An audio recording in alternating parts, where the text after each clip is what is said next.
The two VP nominees, Governor Tim Walz and Senator J.D. Vance, introduced themselves to the country last night in their first and only debate, and both campaigns are praising their candidates on their performance. We want to bring in Director of the Muhlenberg College Institute of Public Opinion, Chris Borick, for a post-debate analysis. Thank you so much for joining us, Chris.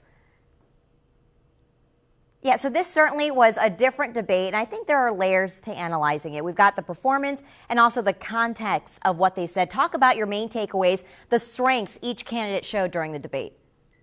Yeah, it's good to think about kind of their broad impact of their performances. I think if you look at both candidates last night, there are aspects of their debate performances that they could be pretty happy about.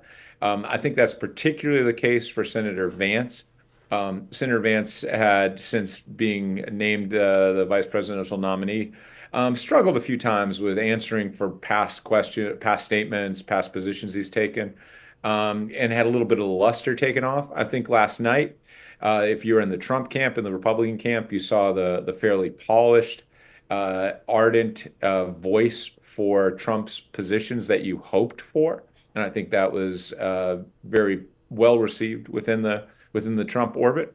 For Governor Walz, I think overall it was a little bit uneven in terms of his performance. I think especially in the beginning sections, he had some missteps, looked a little bit nervous, at least from my take, but gained strength during the night. And by the end of the evening, I think was actually performing really well in taking some of the challenges putting some of the challenges towards Senator Vance on some issues like the election outcome that gave him and the Harris camp some points that they felt pretty comfortable about. So overall, I think as you look at a debate, I think this was a night that both candidates could walk away and feel fairly satisfied with their performance.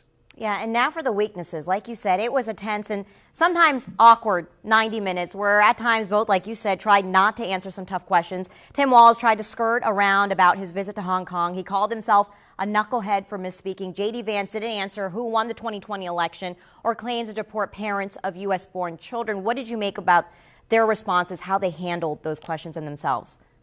Yeah, both of those points. I'm glad you brought them up. I think they were not handled particularly well by either of the candidates. They're challenging points, right? I think for Governor Walz, he factually was not there when he said he was. I think he kind of danced around it, went on to a long answer, kind of broader answer about the context. I think it would have been easier to say, "Look, I misspoke. You know, it was years ago. I was there during this broad period. I wasn't there at the exact period I said. I apologize for any confusion." I think that would have taken it off the table much more. And for Senator Vance, in many ways, when he, on some of those answers, including the election outcome, really did go into these elaborate, strained dances, if you will, to try and answer the questions, and ended up looking like ending up in a pretty weak position, at least from my appraisal. So those weren't highlight moments for either of the candidates. Yeah, and in such a close race, I think there's a lot of pressure on these guys to not only make their party look good, but also be strategic. I think to a lot of people's surprise, they showed they had common ground on some things. They showed empathy for each other. Do you think that was a strategy to boost likability?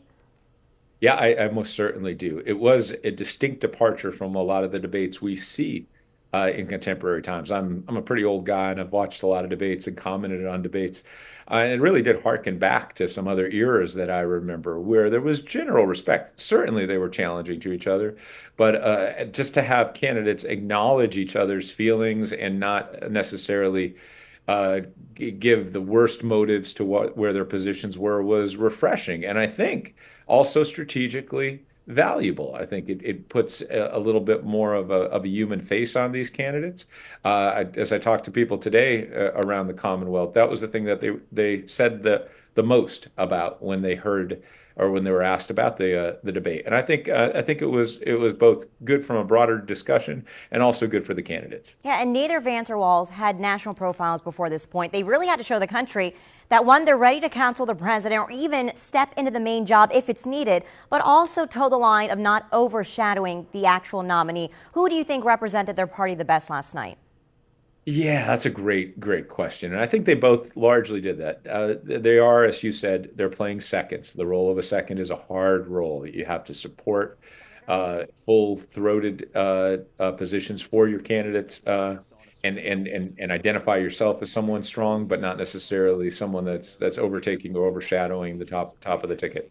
I think on the whole, if you were grading the debate, the Senator Vance probably had the better night. I looked at some of the immediate polls after, it tended to lean that way. But interesting enough, both of the candidates, and at least some of the limited polling I've seen, saw their individual favorability levels rise after the debate from pre-debate standing. So that's why I say both of them could take away some positives. All right, Chris Borick, thank you so much for being here, for your time. Really appreciate it. It was my pleasure.